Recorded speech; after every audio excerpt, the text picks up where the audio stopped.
Sekolah selalu ngajarin lo cara jadi orang baik, tapi nggak pernah ngajarin lo cara biar hidup lo nggak tergantung sama gaji. Dari kecil lo disuruh patuh, bukan mikir. Disuruh ngikut sistem, bukan nyiptain sistem.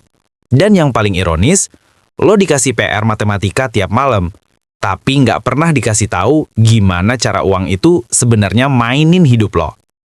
Kebodohan finansial pertama yang sengaja diselipin sistem pendidikan kita adalah ilusi bahwa kerja keras sama dengan kaya.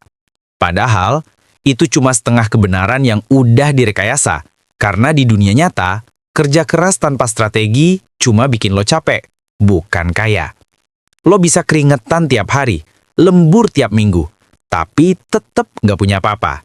Sementara, orang yang ngerti cara kerja uang bisa santai di rumah, tapi duitnya yang kerja buat dia. Sekolah nyuci otak lo pelan-pelan lewat penghargaan. Nilai bagus, ranking tinggi, dapat piagam. Semuanya simbol kepatuhan. Lo diajar buat cari validasi dari sistem, bukan hasil dari kreativitas lo sendiri. Lo dibentuk jadi pekerja yang nunggu perintah, bukan pemilik yang bikin aturan. Dan itu disengaja, biar roda ekonomi terus mutar dengan lo di bawahnya. Lo tahu kenapa sekolah nggak pernah ngejarin lo soal leverage? Karena kalau semua orang ngerti leverage, nggak ada lagi yang mau kerja 8 jam buat gaji UMR. Lo bakal tahu gimana caranya bikin sistem kecil yang jalan sendiri, gimana utang bisa jadi alat, bukan jebakan. Tapi itu bahaya buat mereka yang butuh lo tetap di bawah. Mereka butuh lo takut ambil resiko. Mereka butuh lo nyaman di zona aman tapi miskin. Secara psikologis, ini disebut learned helplessness. Kondisi di mana seseorang udah terbiasa dikontrol, sampai akhirnya dia berhenti percaya bisa ngatur hidupnya sendiri. Lo ngerasa nggak mampu, padahal sebenarnya cuma dibikin takut dari kecil. Takut gagal, takut beda, takut keluar jalur. Dan setiap kali lo mau nyoba sesuatu, suara itu muncul di kepala lo. Ngapain sih? Mending cari kerja aja yang pasti. Padahal, yang pasti itu justru jebakan paling halus. Gaji tetap tiap bulan bikin otak lo malas adaptasi. Lo berhenti berpikir tentang peluang, karena semua energi lo habis buat bertahan hidup. Disitulah sistem sukses besar. Karena kalau lo terus mikirin cicilan, lo nggak punya waktu mikirin kebebasan. Sekolah tahu persis gimana cara bikin lo sibuk tapi miskin. Mereka ajarin rumus tapi bukan leverage. Mereka ajarin sejarah perang tapi bukan sejarah uang. Mereka ajarin lo hafalin tanggal, tapi nggak ajarin lo gimana bikin passive income. Karena sistem ini nggak didesain buat bikin lo kaya, tapi buat bikin lo stabil. Dan stabil, itu cuma kata sopan buat nggak naik-naik. Mereka bilang, kerja keras itu kunci sukses. Tapi mereka lupa tambahin satu kalimat penting. Kerja keras itu baru berguna kalau lo kerja di arah yang benar. Karena di treadmill pun, lo bisa lari kencang tiap hari, tapi tetap di tempat yang sama. Dan yang lebih parah, masyarakat ikut bantuin nyebar kebodohan ini. Orang tua, guru, bahkan teman sebaya, semua percaya dogma yang sama. Yang penting kerja. Seolah-olah kerja itu tujuan hidup, bukan alat buat bebas. Padahal, yang mereka sebut pekerjaan tetap itu cuma ilusi keamanan yang dikasih sistem buat bikin lo tenang dalam keterikatan. Lo pikir sekolah cuma ngelakuin kesalahan pendidikan? Nggak, mereka ngelakuin desain sosial. Lo dibuat percaya bahwa uang itu hasil dari tenaga, bukan hasil dari pemahaman. Lo dilatih jadi pekerja, bukan pemain. Dan ironisnya, setelah lo sadar semua ini, udah telat bagi banyak orang. Tapi, tenang, karena masih ada 4 kebodohan lain yang lebih halus, lebih licik, dan lebih bikin lo mikir 2 kali tentang arti pendidikan itu sendiri. Salah satunya, tentang kenapa sekolah ngajarin lo ngatur waktu, tapi nggak pernah ngajarin lo ngatur uang. Kebodohan finansial kedua yang sekolah sengaja tutupin adalah mitos keamanan finansial lewat pekerjaan tetap. Dari kecil, lo disuruh sekolah tinggi biar bisa dapat kerja bagus. Lo dibilang sukses kalau udah punya gaji tetap, BPJS, dan seragam kantor. Tapi nggak ada yang bilang kalau semua itu cuma comfort illusion. Rasa aman palsu yang dikasih sistem biar lo tenang, tapi tetap terjebak. Lo pikir lo punya stabilitas, padahal yang lo punya cuma kontrak panjang buat ngejual waktu lo. Dan lo tahu, yang paling mahal di dunia ini bukan emas, bukan tanah, tapi waktu. Waktu lo dikonversi jadi uang buat orang lain. Dan lo dapat sisanya setelah pajak, potongan, dan cicilan. Sekolah nggak ngajarin lo tentang financial freedom. Karena kalau lo ngerti konsep itu, lo bakal berhenti main di arena buruh. Lo bakal sadar, kerja keras itu bukan tujuan, tapi jembatan buat lo punya waktu mikir gimana uang bisa kerja buat lo. Tapi sayangnya, lo sibuk mikirin cara naik jabatan, bukan cara keluar dari tangga itu sepenuhnya. Sistem pendidikan ngelatih lo buat jadi aset produktif bagi orang lain. Makanya, lo diajarin disiplin, bukan independen. Lo diajarin datang tepat waktu, bukan mikir gimana bikin waktu lo ngasih hasil lebih banyak. Lo disuruh ikut aturan, bukan nyiptain aturan. Karena dari perspektif mereka, dunia butuh lebih banyak pekerja patuh daripada pemikir bebas. Psikologi modern nyebut ini sebagai institutional conditioning, yaitu kondisi di mana otak manusia dilatih untuk mencari rasa aman, bukan kebebasan. Bahkan kalau aman itu cuma ilusi, otak tetap milih itu. Karena manusia secara alami takut kehilangan kontrol, walaupun kontrol itu sebenarnya nggak pernah dia punya. Dan itulah kenapa banyak orang masih bisa ketawa di tengah stres kerja. Karena otaknya udah kebal. Dia nganggap rasa terjebak itu normal. Sementara di dalam, pelan-pelan jiwanya aus, waktu mudanya habis, dan rasa ingin bebasnya memudar. Coba lo pikir, kalau sekolah bener-bener peduli sama masa depan lo, kenapa nggak pernah ada pelajaran tentang cara dapat multiple income stream? Kenapa nggak pernah ada kelas gimana keluar dari middle class trap? Kenapa semua jurusan diarahkan buat jadi profesional, bukan jadi pemilik? Jawabannya sederhana, sistem ekonomi butuh lo buat jadi roda, bukan setir. Dan mereka tahu, roda yang paling efisien adalah yang nggak sadar kalau dia cuma muter di tempat. Makanya sekolah terus nyuntik narasi. Kerja yang rajin nanti sukses kok. Padahal sukses itu bukan soal rajin, tapi soal arah. Kalau lo lari di jalur yang salah, makin cepet lo lari, makin jauh lo dari tujuan. Lo tahu kenapa banyak orang tua panik kalau anaknya bilang mau bisnis sendiri? Karena mereka tumbuh dalam ilusi yang sama. Mereka pikir aman itu artinya tetap. Padahal justru karena tetap, lo nggak pernah naik. Dan ya, sekolah ikut melestarikan itu lewat doktrin sosial. Buku teks ekonomi lo nggak akan pernah bilang kalau kerja keras untuk orang lain itu adalah bentuk perbudakan modern yang dibungkus sopan. Mereka cuma bilang produktivitas tenaga kerja menentukan pertumbuhan. Padahal yang tumbuh seringkali bukan kesejahteraan lo, tapi margin bos lo. Kalimat paling berbahaya di dunia pendidikan modern adalah cari kerja yang aman. Karena begitu lo percaya, lo berhenti nyari kebebasan. Lo ngerasa tenang digaji, padahal perlahan dikendalikan. Dan tiap kali lo mikir buat lepas, ada suara kecil di kepala lo yang bilang, "Jangan gegabah, lo kan udah aman." Padahal yang aman itu cuma sistem yang nyetir lo, bukan lo-nya. Lo cuma bagian dari roda besar yang nggak boleh berhenti mutar. Dan makin lo patuh, makin lo berhasil di mata mereka. Tapi gimana kalau berhasil versi mereka justru sama dengan terikat selamanya? Karena setelah ini, kita bakal bahas kebodohan ketiga, yang jauh lebih halus, lebih manipulatif, dan lebih psikologis. Sekolah ngajarin lo buat ngatur uang, tapi sengaja nggak ngajarin lo soal cara berpikir seperti orang kaya. Kebodohan finansial ketiga ini lebih licik dari dua sebelumnya. Karena udah diselipin sejak lo pertama kali belajar nabung di celengan ayam. Sekolah ngajarin lo buat hemat, tapi nggak pernah ngajarin lo buat mengalirkan uang. Dan disitulah letak racunnya. Lo dibentuk jadi penyimpan, bukan pemain. Lo didoktrin buat percaya kalau nabung itu selalu baik. Padahal di dunia nyata, uang yang diam malah pelan-pelan mati. Nilainya dimakan inflasi, daya belinya nyusut tiap tahun, dan lo nggak sadar bahwa uang lo makin kecil walau nominalnya sama. Tapi sistem nggak mau lo tahu itu.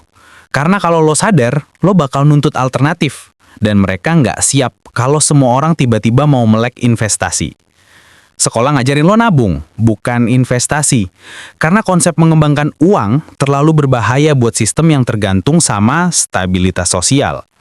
Kalau semua orang ngerti cara main leverage, pasar, dan bunga majemuk, nggak akan ada lagi yang rela kerja 30 tahun demi pensiun dengan tabungan yang habis di 10 tahun pertama. Psikologi keuangan nyebut ini sebagai loss aversion, kecenderungan manusia buat lebih takut kehilangan daripada semangat untuk menang. Itu kenapa lo ngerasa lebih aman nyimpen 10 juta di tabungan daripada ngembangin jadi 20 juta lewat investasi. Padahal rasa aman itu cuma efek sugesti, bukan kenyataan. Karena uang di bank lo cuma nampak aman, tapi secara real malah turun nilainya. Sekolah nggak bakal ngomongin itu. Mereka bakal terus nyuruh lo jadi bijak finansial versi textbook. Nabung, jangan boros, jangan utang. Padahal dalam dunia nyata, orang kaya justru paham kapan harus utang, kapan harus muterin uang, dan kapan harus nyimpan di aset yang ngasih cash flow. Sekolah pengen lo takut sama resiko. Karena orang yang takut nggak akan pernah ngelawan sistem. Lo tahu kenapa pelajaran ekonomi di sekolah itu kering banget? Karena mereka pengen uang kelihatan rumit. Supaya lo malas nyentuh. Supaya lo mikir, keuangan itu buat orang pintar, bukan buat gue. Padahal justru sebaliknya. Makin lo ngerti cara uang jalan, makin bebas lo dari aturan mereka. Dan itu bahaya buat sistem. Bayangin kalau semua orang sadar kalau gaji itu bukan satu-satunya sumber income. Kalau semua orang tahu cara nyiptain aset, cara diversifikasi, cara ngelola resiko. Siapa yang masih mau kerja 9 to 5 dengan stres dan gaji pas-pasan? Sekolah juga sengaja nggak ngomongin bunga majemuk secara dalam. Mereka cuma nyebut sepintas kayak konsep biasa. Padahal itu adalah kekuatan paling brutal di dunia finansial. Albert Einstein aja bilang, compound interest is the eighth wonder of the world. Tapi lo nggak bakal nemu pelajaran tentang gimana cara memanfaatin itu dalam hidup nyata. Lo cuma disuruh hafalin rumusnya, bukan gunain. Dan di situ kebodohan sistem bekerja halus banget. Karena lo tumbuh dengan mindset bertahan, bukan berkembang. Mindset asal aman, bukan gimana caranya maju. Lo bangga bisa nabung 1 juta, tapi nggak pernah mikir kenapa 1 juta itu besok udah nggak sama nilainya. Parahnya lagi masyarakat ikut memperkuat narasi itu. Lo bakal dibilang boros kalau ambil resiko. Lo bakal dicap nggak realistis kalau mikir investasi dari muda. Padahal yang nggak realistis justru orang yang masih percaya bisa pensiun damai cuma dari nabung di bank. Dan ya, sekolah tahu itu. Tapi mereka diem. Karena kalau lo sadar uang harus mengalir bukan disimpan, lo bakal keluar dari jalur yang mereka rancang. Lo bakal mulai mikir kayak orang kaya. Bukan gimana caranya kerja buat uang, tapi gimana uang bisa kerja buat lo. Tapi tunggu, kalau lo pikir sistem cuma mau lo jadi penyimpan, lo bakal lebih kaget sama kebodohan finansial keempat. Karena di situ, lo bakal sadar kalau sekolah nggak cuma bikin lo takut rugi, tapi juga bikin lo percaya diri di hal yang salah. Kebodohan finansial keempat ini yang paling berbahaya. Karena bentuknya bukan kebodohan yang bikin lo minder, tapi kebodohan yang bikin lo ngebanggain hal yang salah. Sekolah sengaja nyuntik racun halus yang bikin lo ngerasa pinter. Padahal lo cuma jadi lebih patuh. Dan disinilah banyak orang kejebak seumur hidup. Karena mereka pikir mereka ngerti dunia, padahal cuma ngerti versi dunia yang disensor. Lu dari kecil dikasih ranking, nilai, predikat terbaik di kelas. Lu diajarin buat bangga jadi yang paling cepat ngerjain soal, yang paling disiplin, yang paling rajin. Tapi nggak pernah diajarin buat ngeragukan sistem itu sendiri. Nggak pernah dikasih tahu bahwa kecerdasan tanpa arah cuma bikin lu jadi alat yang lebih efisien untuk sistem yang sama. Dan yang paling parah, sekolah ngajarin lo buat percaya diri dalam hal yang aman. Kayak lo bangga bisa hemat, tapi nggak ngerti ngelola resiko. Lo bangga punya kerja tetap, tapi nggak tahu cara keluar dari lingkaran gaji. Lo ngerasa udah pinter ngatur uang karena bisa nyimpan sedikit tiap bulan. Padahal inflasi diam-diam ngegrogotin hasil kerja keras lo. Itu bukan kehebatan bro, itu ilusi kontrol. Dalam psikologi kognitif, ini disebut Dunning-Kruger effect. Fenomena di mana orang yang paling nggak ngerti, justru paling yakin dirinya ngerti. Dan sistem pendidikan kita ngelatih itu dari kecil. Lo dikasih nilai 90, lo ngerasa paham. Padahal lo cuma hafal. Lo lulus kuliah, lo ngerasa pintar. Padahal lu belum ngerti gimana dunia bener-bener jalan. Lu kerja kantoran, lu ngerasa aman. Padahal lu nggak sadar, lu digaji cuma buat jaga mesin yang bukan milik lu.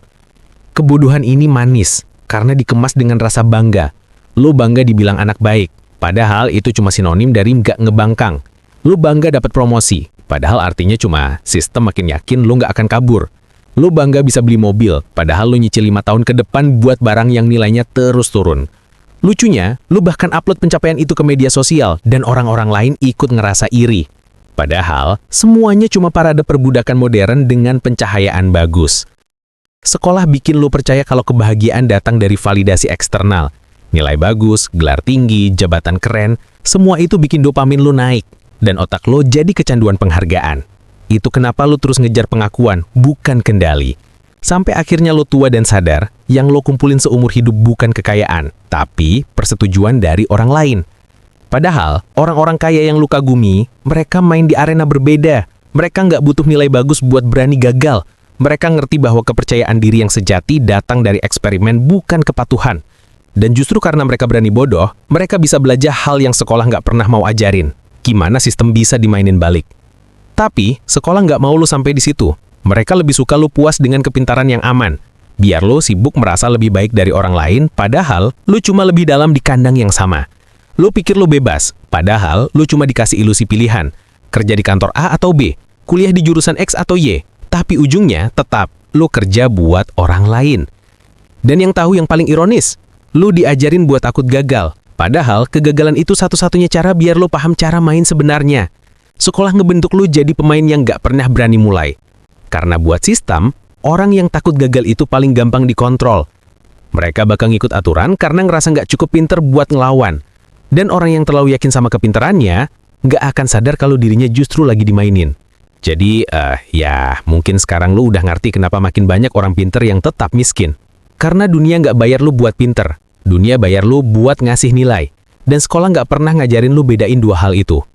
Tapi sabar dulu, masih ada satu kebodohan lagi. Yang paling dalam, paling sistemik, dan paling susah lo sadar. Ini bukan soal kerja keras, bukan soal nabung, bukan soal ranking. Ini soal cara sekolah ngontrol pola pikir lo biar lo nggak pernah percaya kalau kebebasan finansial itu mungkin.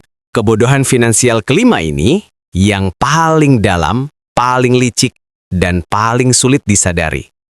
Karena bukan tentang uang lagi, tapi tentang cara lo mikir soal uang. Sekolah bukan cuma gagal ngajarin literasi finansial. Mereka sengaja nyiptain mental block biar lo nggak pernah percaya kalau kebebasan finansial itu hal yang mungkin buat lo. Lo mungkin nggak sadar, tapi dari kecil lo udah dicatak dengan narasi kekurangan. Jangan serakah. Yang penting cukup. Uang bukan segalanya. Padahal kalimat-kalimat itu bukan nasihat bijak, tapi mekanisme kontrol sosial. Karena kalau semua orang mulai mikir tentang kemakmuran, sistem bakal goyah. Yang dibutuhin sistem bukan orang kaya, tapi orang yang merasa cukup walaupun sebenarnya lagi kekurangan. Lo dibuat percaya kalau orang kaya itu jahat, curang, atau egois. Sementara orang biasa yang pasrah sama keadaan dianggap baik. Makanya banyak orang lebih nyaman jadi korban daripada ngambil kendali. Mereka bangga miskin asal jujur, tapi nggak pernah sadar kalau kemiskinan sistemik juga bentuk ketidakadilan yang dilestarikan lewat moral palsu. Psikologi nyebut ini sebagai cognitive dissonance, yaitu kondisi di mana otak lo menolak kenyataan yang nggak nyaman, lalu nyiptain pembenaran biar lo tetap tenang. Misalnya, lo kerja keras tapi tetap miskin. Lo bilang, ya udah yang penting bahagia. Padahal, itu cuma cara lo ngelindungi ego biar nggak nyadar kalau lo sebenarnya lagi disetir. Sekolah bantuin proses itu dengan sempurna. Lo disuruh percaya bahwa jalan satu-satunya menuju sukses adalah lewat sistem yang mereka ajarin. Sekolah, kuliah, kerja, pensiun. Dan kalau lo gagal di salah satu tahap itu, mereka kasih stempel kamu malas. Bukan sistemnya salah. Karena sistemnya harus selalu terlihat benar, meskipun yang dilayanin cuma segelintir orang di puncak. Dan lo tahu kenapa mereka nggak mau ngomongin uang secara terbuka? Karena selama uang masih jadi topik tabu, lo nggak akan pernah nanya terlalu dalam. Lo bakal terus terjebak di fase kerja, gajian, bayar, ulang lagi. Lo sibuk ngejar pengakuan sosial bukan arah finansial. Lo bangun tiap pagi bukan karena semangat, tapi karena takut. Itu sebabnya generasi muda sekarang banyak yang burn out tapi nggak bisa berhenti. Karena sistem udah bikin lo ngerasa bersalah kalau berhenti kerja. Seolah-olah nilai diri lo cuma diukur dari produktivitas, bukan kebermaknaan hidup. Dan sekolah bantuin banget dalam membentuk mental budak yang efisien. Bahkan, pelajaran moral pun diajarin buat ngerem ambisi lo. Lo dibilang sombong kalau ngomongin mimpi besar, dibilang matre kalau mau kaya. Padahal, kalau lo jujur, sebagian besar masalah hidup justru selesai kalau lo paham cara ngatur uang. Tapi mereka nggak mau lo paham itu, karena begitu lo ngerti, lo berhenti bisa dikontrol lewat rasa takut. Dan yang paling tragis, banyak orang bahkan nggak sadar mereka dikurung. Karena kandangnya dikasih wallpaper cantik. Gaji tetap, tunjangan, karir stabil, rumah KPR, mobil cicilan. Dari luar kelihatan rapi, dari dalam pelan-pelan membusuk. Itu bukan hidup, itu cuma versi modern dari rantai yang dihaluskan dengan kata stabilitas. Tapi di titik ini ada kabar baik. Karena sadar itu langkah pertama buat keluar. Begitu lo ngerti bahwa sistem ini dibangun buat ngejaga ketidakseimbangan, lo bisa mulai ngerancang ulang cara main lo. Mulai dari hal kecil, belajar tentang arus uang, aset, liabilitas, pajak, dan leverage. Mulai sadar bahwa uang bukan hal jahat, uang cuma kaca pembesar dari karakter lo. Kalau lo jahat, uang bikin lo lebih jahat. Tapi kalau lo punya visi, uang bikin lo berdaya. Sekolah mungkin gagal nyiptain generasi bebas, tapi sekarang lo punya akses ke informasi yang dulu disembunyiin. Dan kalau lo berani buka mata, lo bakal sadar satu hal. Lo nggak perlu izin buat mulai main di sistem ini dengan aturan lo sendiri. Karena pada akhirnya, yang bikin lo tetap jadi buruh bukan karena sistemnya terlalu kuat, tapi karena lo masih percaya kalau sistem itu satu-satunya jalan. Dan begitu lo berhenti percaya, itulah hari pertama lo benar-benar merdeka.